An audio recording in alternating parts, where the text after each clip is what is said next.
Let your light so shine, ye heaven-bound children. Let your light so shine and glorify God. Let your light so shine, let it shine. Let it shine to the world and glorify God. Let it shine to the world and glorify God. Let your light so shine, ye heaven-bound children. Let your light so shine and glorify God. Let your light so shine, let it shine. Let it shine to the world and glorify God. Let it shine to the world and glorify God.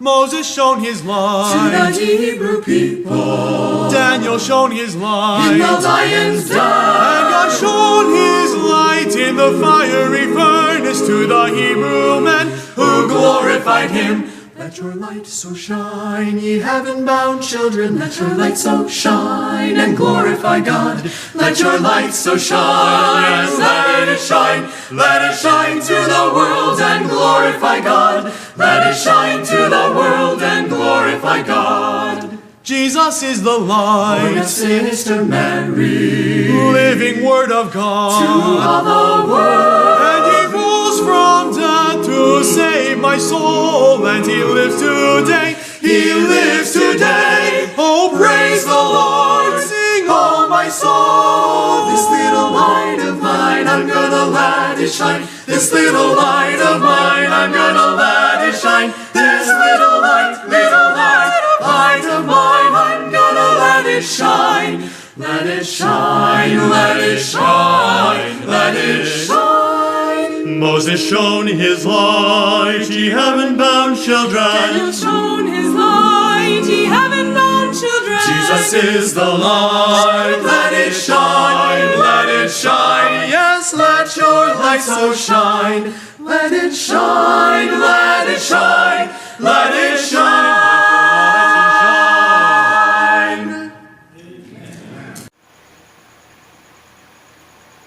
Psalms 31, verse 1 and verse 3.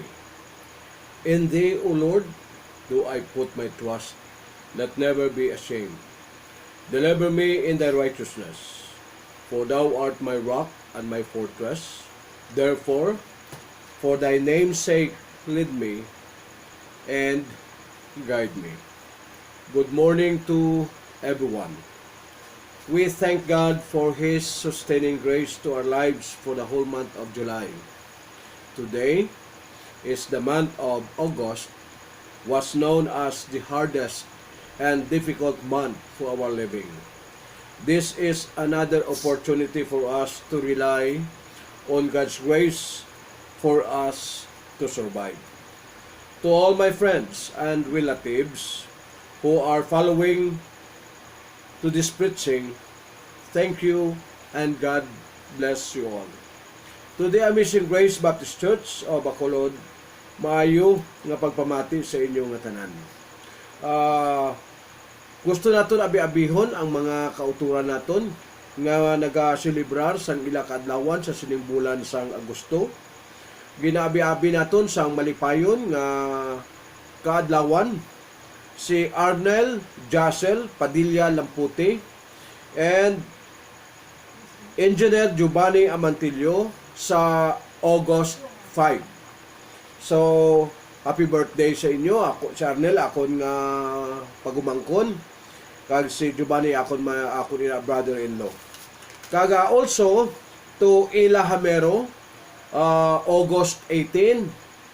Ila, happy birthday ha. Akon maini pagumangkon sa pakaisa. To Ami Grace Algara, nga young people sang amon nga simbahan sa Amazing Grace sa August 28. Ami, happy birthday. Ang Ginoo magpakamaayo sa inyong apat sa pagsaulog sang inyong kaadlawan sa sining bulan sang Agosto. Okay, padayon kita sa aton nga pag-discuss ang aton nga series of lessons about our topic, knowing the time. So antes kita magatalakay sining aton nga pagtuon, sining nga aga magalinong kita anay palihog kag magapangamuyo kita. Sa imo o Diyos sa may namon, sa sining bag-ong adlaw nga gindugang mo sa amon mga kabuhi. Liwat kami, Ginoo, nga palapit sa trono sa imo bugay, nga nagahatag sang amon, Ginoo, pagpasalamat sa imo sa pagdugang sining adlaw sa amon mga kabuhi, kag sa pagpabugtaw mo sa amon, Ginoo, katulugon sa imo bugay, kag sa imo kaluoy, kag katutom sa tagsa-tagsa sang amon kabuhi. Salamat, Ginoo, nga sa sining adlaw makapalapit kami sa imo balaan nga presensya, paagi, Ginoo, sa pagpamati sang imo mga laygay, kag sang imo, Ginoo, mensahe para sa amon kabuhi. Kag, Ginoo, nagapalapit kami sa imo nga sa sining ation, o Dios, itugot nga ang balaan nga espiritu panghikot sa amon mga kabuhi, nga iya, Ginoo, buksan ang amon mga huna-huna, ang amon, Ginoo, tagipusoon, nga sa sining adlaw imo, Ginoo, kami hambalan sang imo pulong nga sa dinamay mangin gabay sang amon nga pagkabuhi, kag kusog sang amon nga pagkabuhi sa sining nga semana nga gindugang mo sa amon, Ginoo. Kag nagapangamuyo kami bisan pa sa amon nga mga kaabyanan nga mga nagapamati, Ginoo, sa iban nga mga lugar, kagabay pa, Ginoo, nga sa malabutan sini nga pagwali. O Dios, ikaw gid mo pakamayo sa ila, kag magpiparar sang ila tagipusoon sa pagbaton sang imo pulong, Ginoo, sila kabuhi. Sa mga kauturan, mga Kristohanon sa iban nga mga lugar, Ginoo, nga kabahin sang iglesia nimo, Ginoo, universal, kagabay pa, Amay, nga ining mensahe nimo karon sining adlaw mangin isa ini, Ginoo, pagpalig-on sang amon, Ginoo, kabuhi bilang mga kanak nimo, kag mangin isa ini, Ginoo, ka nourishment sa amon mga kabuhi. O Dios, Amay ko, nagadangop ang imo alagad sa imo, kay sa iya ko galingon, Amay, wala gid sa sarang mahimo nga sa paghimo sini nga hilikuton, gani, o Dios, buligan mo siya, kag gamhan mo, Ginoo, ang iya huna-huna, nga agud, Ginoo, nga magapamulong siya, kag magahambal siya, Ginoo, ayon gid sa imo pagtuytoy sa iya, kag tagua sa likod, o Dios, ang imo cross, agud hindi ang iya ko galingon na makita, kundi si Kristo Jesus lamang. Ini ginapangamuyo namon sa imo, Amay ko, sa ngalan ni Kristo Jesus, nga amon personal nga manluluwas, kabay pa. Okay, ari na kita karon sa katapusan nga portion sang aton nga pagtuon, nga nagahambal, we are to put on the Lord Jesus Christ. Basahon akon sa inyo ang aton nga palatukuran sa sini nga pagtuon, Romans 13 verse 14. But ye put on the Lord Jesus Christ, and make that provision for the flesh to fulfill the lust thereof. Ang Ginoo magpakamayo sa iya pulong nga ginbasa naton. Now, natun-an na naton sa 2 na kadomingo at 3 na kadomingo nga nagligad, nga kung paano naton isuklob si Kristo Jesus sa aton kabuhi, subong nga kita nagalantaw sang panahon nga ang ikaduwa nga pagbalik ni Kristo Jesus tama na gid kalapit. Ang aton mga sitwasyon sa palibot naton, hindi lang diri sa aton pungsod, bisan sa iban nga pungsod, makita naton nga ang mga sitwasyon nga nagakatabo kag gina-experience sa bilog nga tawo sa kalibutan, ini isa lang ang ginadala nga mensahe sa aton mga kabuhi, nga ang pag-abot ikaduwa ni Kristo Jesus tama na gid kalapit. So that's why nga si Apostle Paul naga-encourage sa aton nga mga Kristohanon nga dapat ikabuhi naton adlaw-adlaw si Kristo Jesus sa aton nga kaugalingon. Now, tun-an naton ini nga kung paano naton masuklob si Kristo Jesus, dapat i-possess naton ang huna-huna ni Kristo Jesus sa aton nga pagpangabuhi sa matag adlaw. Ikaduha, natun-an man naton nga dapat aton man ang kunon ang pananaw ni Kristo Jesus sa iya nga pagkabuhi, the way he relate himself to the people around him. Kag kita man nga mga Kristohanon, dapat may kaangay kita sina nga palananawon kay Kristo Jesus, sang siya nagalantaw sang mga tao sa iya palibot, agud nga maka-respond kita suno sa ila nga kinahanglanon. Kay kita may mga bahin, may mga obligasyon kita sa aton palibot. Hindi lang kita mangin kumpante nga kita naging Kristohanon kag nagaalagad kita sa Ginoo, kundi nga ang aton nga Christian life, ang aton nga pag-alagad, aton i-extend sa aton nga isig katawo sa aton mga palibot sa tinutuyo nga sila makakilala man kay Kristo Jesus nga ila personal nga manluluwas. Kay silang ni Kristo Jesus, dapat makita naton nga the harvest truly is plenteous, but the laborers are few. That's why muna nga kinanglanon sa Kristohanon ang palananawon ni Kristo Jesus sa iyang pagkabuhi as Christians. Kaya ikatatlo, nga kung paano naton masuklob si Kristo Jesus sa matag adlaw nga pagpangabuhi naton is to imitate the life of Christ. Amo na gitun-an naton sang nagligad nga Domingo nga wala naton matapos ang pagdiscuss ni kag ang aton palatukuran makita sa Ephesians chapter 5 verses 1 and 2, verse 8 and verses 15 to 17. Now, dili kita magapokus sa aton nga pagtuon sa sining aga. Now, siling diri ni Apostle Paul, una nga gintun-an ta sang last Sunday, to imitate the life of Christ, we need to walk in love. In verses 1 and 2 sang chapter 5.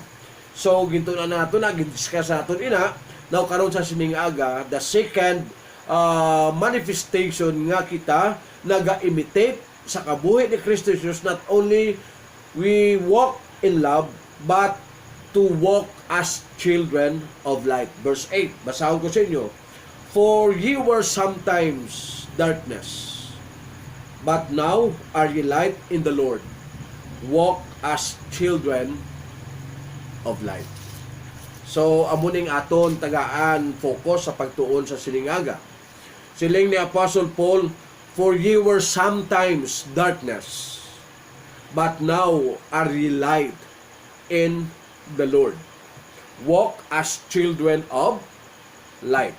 Now, si Jesus Christ, ginahambal sa balaang kasulatan, is the light of the world. Siya ang kay ang kalibutan ara sa kadudulman because of sin. Pero si Kristo Jesus nagkari sa kalibutan agod nga matagaan kita kasanag sa aton nga pagpangabuhi sa tunga sa kadudulman sang sala. Kaga subong kita nga ginluwas ni Kristo gikan sa kadudulman sang sala. Nagapanawagan si Apostle Paul nga kita nga mga Kristohanon as we are looking for the time for the second coming of Jesus Christ, we need to light the world from darkness. Kag ina nga pag-iwag naton sa kalibutan, sa kaduluman, paagi sa aton mga kabuhi nga ginhatag ni Kristo Jesus sa aton, sa ginbato naton si Kristo Jesus nga aton personal nga manluluwas. Now the question is how to walk in the light. Now siling sang verse 9, for the fruit of the Spirit in all goodness and righteousness and truth. Now mga kauturan, in order for us to live and to walk in the light, being children of light, we need to live with the Spirit. Magakabuhi kita with the guidance and with the empowerment of the Holy Spirit sa aton mga kabuhi. We need this, mga kauturan. Kaya nga, sa pagkabuhi, sa balaan nga espiritu, sa matagadlaw nga pagkabuhi naton, siya nga nagapahayag dira sa atong kabuhi ang goodness. Now, gintanaw ko ning word nga goodness. Siling sang maalamon, ginagamit ina nga praises or praise, especially to express mild surprise. Ano kaya mo patata, oh my goodness, no? Anong buot silingon siya nga there is goodness when we'll walk with the Spirit, meaning nothing can say against you. Amo na ang point sang giyatawag goodness. Makita sang tao ang kaayo sa imo kabuhi, kag wala sila sang butang nga ihambal batok sa imo nga pagkaw, because nakita nila ang maayo nga butang. That's why they could say, oh my goodness. Masurpresa sila, makibot sila sang klase, sang kabuhi nga nakita nila sa imo. Now, kabalo ka mo mga abyan, kag mga utod sa Ginoo, ang balahan nga espiritu, nagabulig ini sa aton sa pag-produce sa giyatawag moral existence of heart. Siya na ang nagamanifest kung ano ang ara sa aton tagipusoon. Kung ang aton tagipusoon is empowered and controlled and filled by the Holy Spirit, siya na ang naga-enable sa aton to manifest that kind of moral excellence. Amo ni subong ang kinanglanon sa aton susunod, ang moral excellence. Madamo nga mga tawo, mga sa aton pa mga maalamon sila nga naghalin man sa mga dalagko nga mga eskwela, nagtapos sa mga pila ka kurso, pero ang kulang sila is the moral excellence. Nagtaas ang ilang edukasyon, pero naglubo ang moral. Amo na subong ang trend sa aton society. Naga-improve ang aton mga technology, pero ang moral sang tao nagpanaog. Moral crisis. See, that's why nga even sa diin nga bahin sang aton mga pagpangabuhi in especially in our government, grabe ang moral decay, grabe ang corruption. Tanawon mo mga dungganon ka mga respetado nga tao, but morally they are in trouble sa ilang kaugalingon. So, because they don't have the Holy Spirit nga maga-empower sa ila sa paghimo sinang gitawag kaayo nga kabuhi nga mapahayag sa iya matag adlaw nga pagpangginawi. So, nag-help ang Holy Spirit sa pag-manifest sa gitawag moral excellence. Kag ikaduwa, bulig pagid ini sa aton sa pagpatubas sa gitawag righteous behavior. Matarong nga pangginawi cannot be bribed by money. Amo na subong ang aton subong problema sa aton nga trend sa aton nga society in the midst of this crisis, coronavirus. Ini karon nagagwa, makita naton nga maobserba naton nga nagagwa ini nga crisis nga ang mga tao naga generate money out of this crisis, mga kauturan. Kag masubo gani nga kung imo lang tawon daw naga-work sila to solve this crisis, but they work in order for them to earn much money. Kung uya ina kabay pa nga hindi ina magpadayon nga sistema sa aton nga pagpangabuhi, because ang tao can be bribed. Ma-bribe sila sang kwarta, ma-bribe sila sang kadungganan. Pero ang Kristohanon nga napun-an sa balan nga espiritu, wala sang butang nga naga-bribe sa iya pagpangabuhi. It is a natural flow of life nga because it is generated by the Holy Spirit. Kag not only nagaproduce ang gitawag righteous behavior, but also truthfulness, meaning honesty or integrity. Amo ni subong wala na integridad ang madamo nga mga tawo sa aton palibot, masubo ini nga kamaturan nga bisan pa ang ginanantaw naton nga mga tawo nga mga dalagko kag mga saligan naton sa aton nga pangginawi sa sining sistema sang aton nga pagpangabuhi, wala na integridad. Hindi mo na masaligan, you cannot trust any one of them, kay ang integridad nadula na. So Christians, hindi ini ma-fabricate ang integrity. Hindi mo ni mahimo nga ikaw lang nga mag-produce ikaw sang integridad or honesty sa imo nga matag-adlaw nga pagkabuhi. It's only by the grace of God and by the help of the Holy Spirit that you can display this kind of life, goodness. And the second thing nga makita sa aton kabuhi as we live with the Spirit, not only goodness but righteousness. A kind of life demonstrating the life of Jesus. Amo na ginhambal diri sa verse 9. Siya, for the fruit of the Spirit is in all goodness and righteousness. Pagkamatarong, we remember kung maghambal kita sa ang gatawag righteousness or righteous life. Madumduman ta ining tawo nga ang ngalan niya si Job. He lived a righteous life. Makita ta na sa Job chapter 1 verse 1, no? Dira sa sina nga bahin sa kasulatan gin-describe dira ang kabuhi ni Job bilang tawo nga nagkabuhi sa pagkamatarong. Ginhambal sa mga kasulatan nga si Job, a man, a perfect man. Hindi ini nga ginatawag wala siya sa nga kasawayan, kay there is no such thing as perfect. Kundi nga masilinaton, Job was a matured man. Ang munang word nga perfect, matured spiritually. Kag he also described by the word of God as a upright man. Kag ikatatlo, feared God. Inang iya nga gihambala nga feared God, hindi ina nga fear of terror, but isa ina ka reverential fear. Nga nagakahadlok sa Diyos because he respected God. No, ginahigugman niya ang Diyos. That's why nga si Job gin-describe nga nagakahadlok sa Diyos. He respect and because he love God. Amo na ang fear sang isa ka bata to his parents. Reverential fear because he respect, he love his parents. The same nga amo man si Job.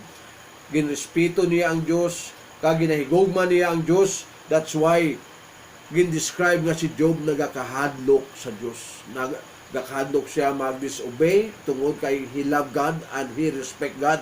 Kag ang ikatatlo sila, ang ikaapat nga gin-describe sila nga tao nga nagkabuhi sang matarong, he eschewed evil. He hate sin. Even though he is not a perfect man, but he hates sin in his life. Hindi siya nagakabuhi sa sala. Kag wala niya ginakalipay ang pagpakasala. Hindi kaangay sa iban nga tao nga kung makasala, ginapatikal pa nila, ginapanugid-nugid pa nila nga amuning ila ginimo, being proud of sang butang nga nahimo nila nga sala, pero sa atubang sang Dios hindi nakalamutan. Kaangay sa kay Job, he eschewed evil. Nagapalayo sa sala, nagapalayo sa mga butang nga malaot. Kag ang iya nga pagkabuhi, he lived a life nga sa aton pa makapahamuot sa Dios. He lived a righteous life.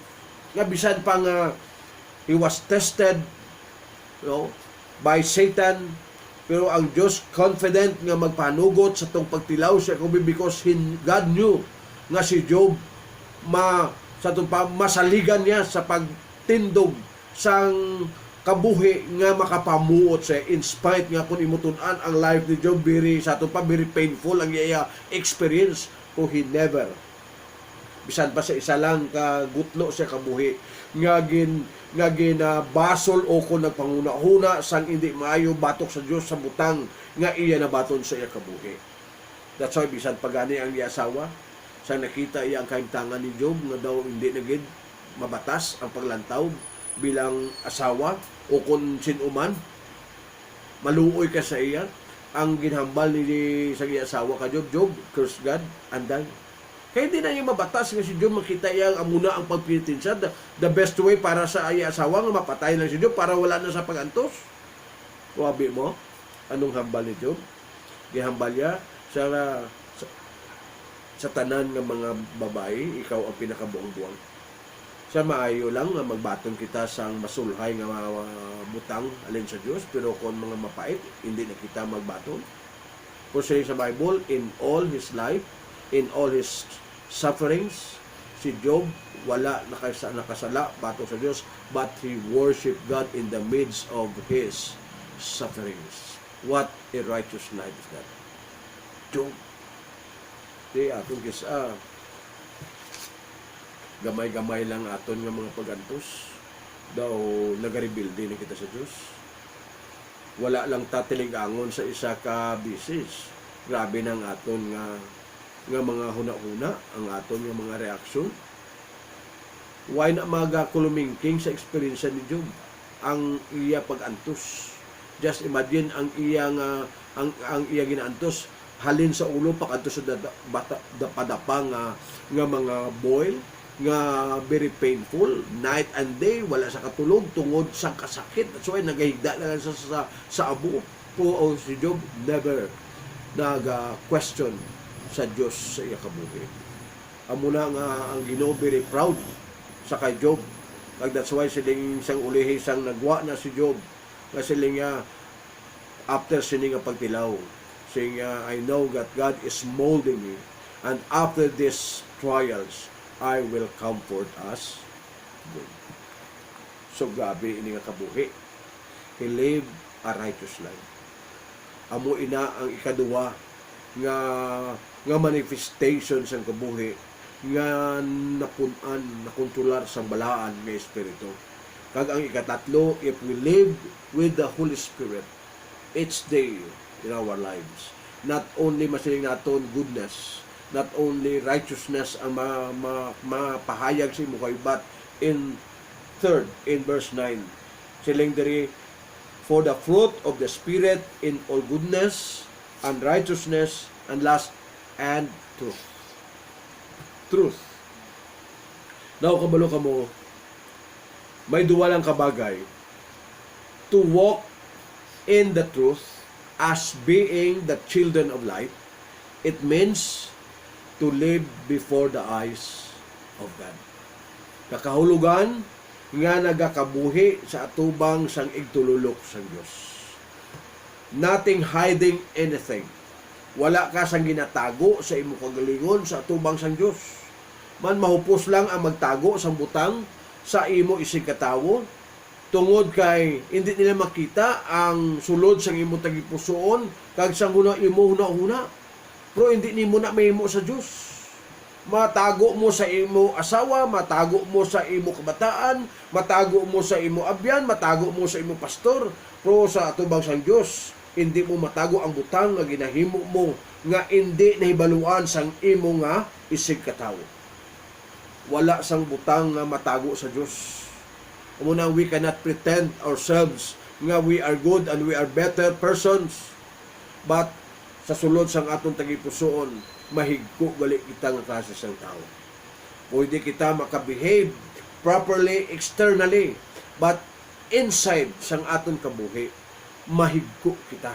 Mahigko ang atong una-una, mahigko ang atong mga ginahandom, mahigko ang atong mga motibo, kag ang Dios na kay balo sila.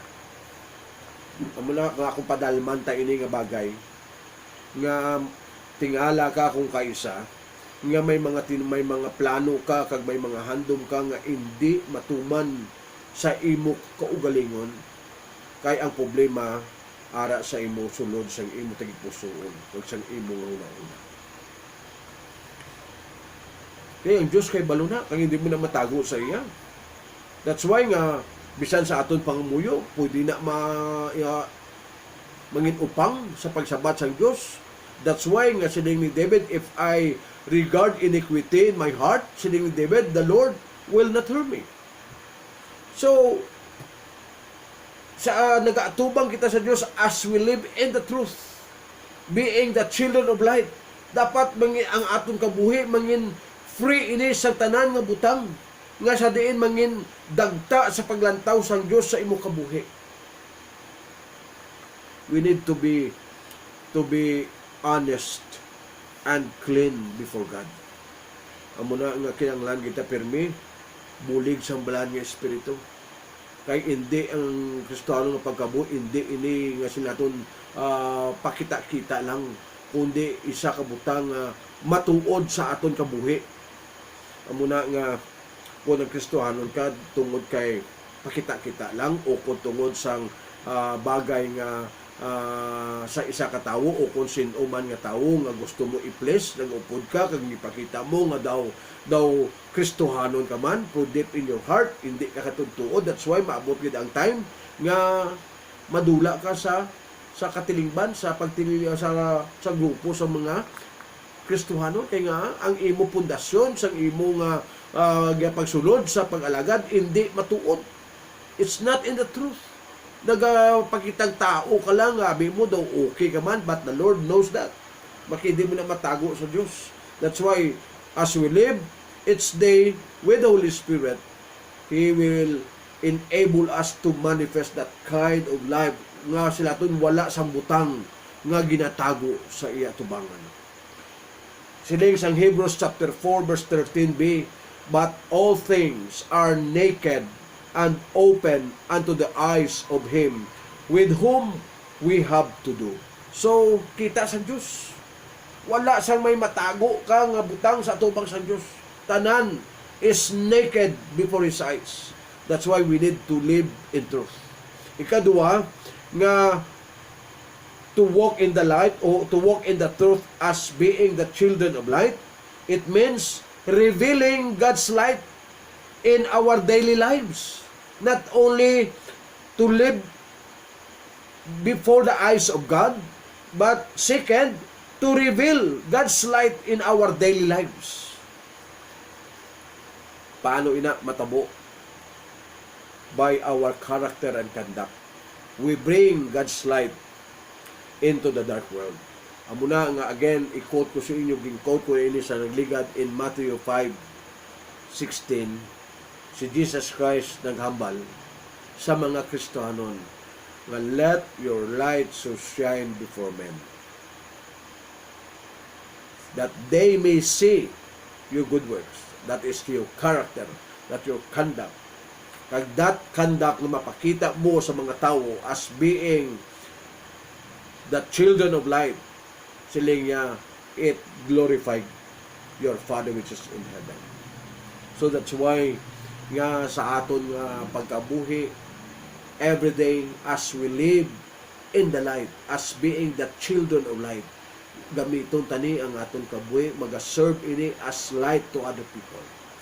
Hindi nga siling literal nga nagasiga ikaw kaangay sang flashlight, kundi the way you live, the way you conduct yourselves to the public, makita nila si Kristo Jesus sa imo nga pagginawi.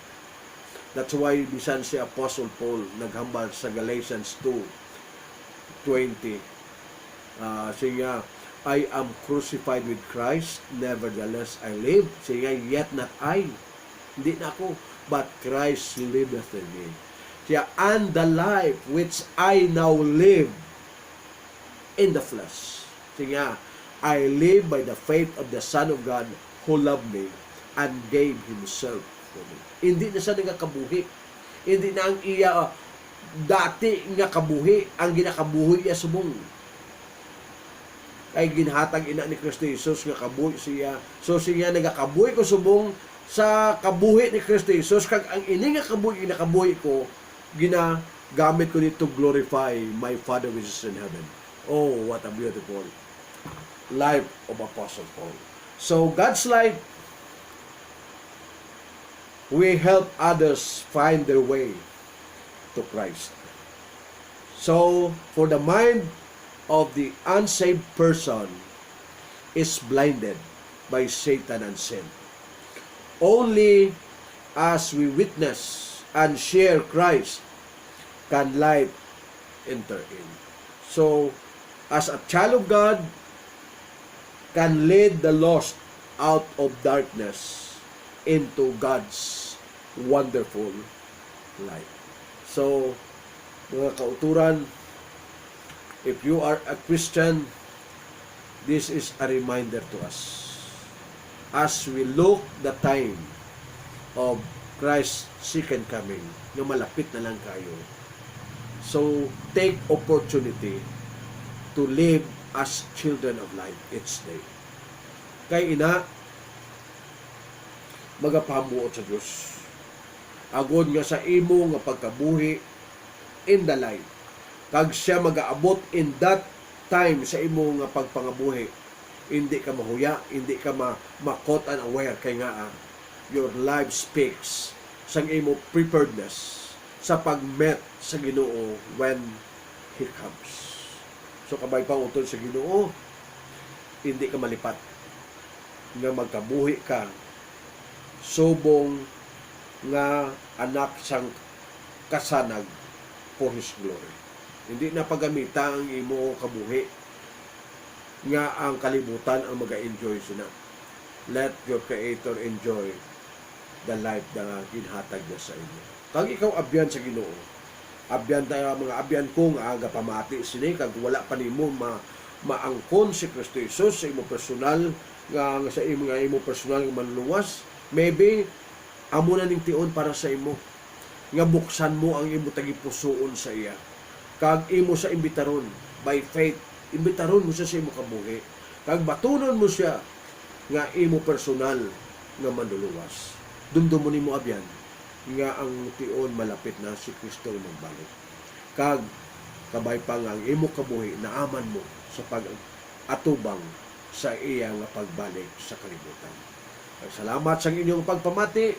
Ang Ginoo magpakamaayo sa inyo. Si Pastor Padilla of Amazing Grace nagapasalamat kag mayong aga sa inyong tanan.